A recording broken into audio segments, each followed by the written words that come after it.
It was the summer of 2020 when the Los Angeles wildfires raged, swallowing everything in their path.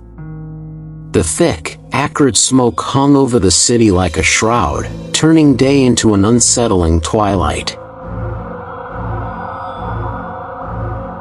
Among the affected areas was the small town of Crestwood, nestled in the hills on the outskirts of LA. Though most residents evacuated when the flames drew near, a few stayed behind, including Emily Moore. Emily, a 28-year-old artist, had always loved her secluded cabin surrounded by trees. She thought she could outrun the fire, convinced it wouldn't cross the ridge. But by the time the evacuation order came, it was too late. Roads were closed, and fire blocked her only escape. With no choice, she barricaded herself inside her cabin, hoping for a miracle.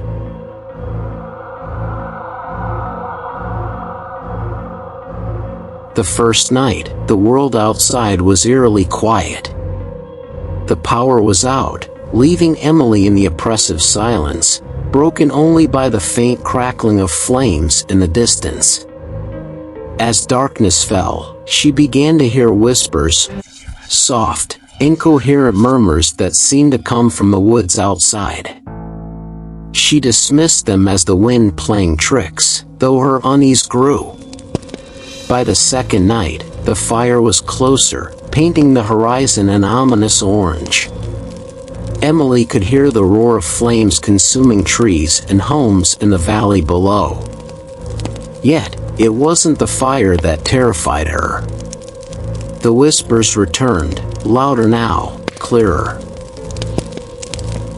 They sounded like voices calling her name, beckoning her to step outside. Emily. The voice rasped, low and guttural.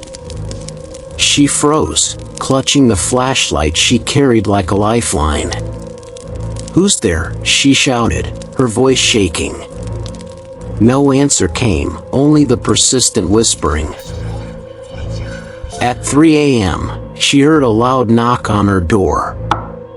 Her heart pounded. Who could it be? She hadn't seen another soul in 2 days. Peering through the peephole, she saw nothing but darkness. Another knock followed, more insistent this time. "Please," a voice pleaded from outside. "Help me. I'm trapped." Her first instinct was to open the door, but something stopped her. The voice was off, too monotone, too hollow. Emily backed away, trembling. "Who are you?" she called out. The reply was chilling. "Don't you remember me?" She didn't recognize the voice, yet it struck a nerve, filling her with an inexplicable dread. It sounded like someone she had long forgotten, someone she should not have forgotten. Her mind raced as she tried to recall where she had heard that voice before. But she couldn't. The whispers intensified, now coming from all sides. They sounded like a crowd murmuring just beyond the walls. Shadows began to move outside, flickering and stretching against the fire's glow. But these shadows didn't belong to people. They were too tall, too thin, and moved unnaturally, as if gliding rather than walking. Suddenly, the front door rattled violently, as if someone, or something, was trying to break in. Emily screamed and ran to the bedroom, locking herself inside. She crouched in the corner, clutching her phone, though there was no signal. Tears streamed down her face as the whispers grew deafening. And then, as abruptly as it started, the noise stopped. The silence was suffocating. She waited, afraid to move. Hours passed, and the first light of dawn seeped through the smoke-filled sky. Gathering her courage, she crept out of the bedroom. The cabin was empty, but the front door was wide open. Burnt leaves littered the floor, and the air smelled of ash. On the porch, she found footprints, large, claw-like prints that led away from the house and disappeared into the scorched forest. She fled the cabin that morning, eventually rescued by firefighters who found her wandering along a firebreak.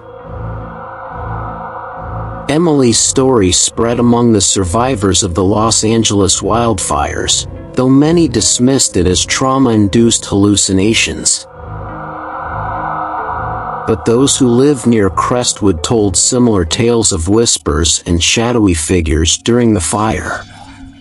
Some claimed the flames had awakened something ancient, something that thrived on fear and despair. Emily never returned to her cabin. To this day, she swears she wasn't alone in those woods. And every time a wildfire ignites near Los Angeles, she prays for the souls who might hear the whispers in the flames.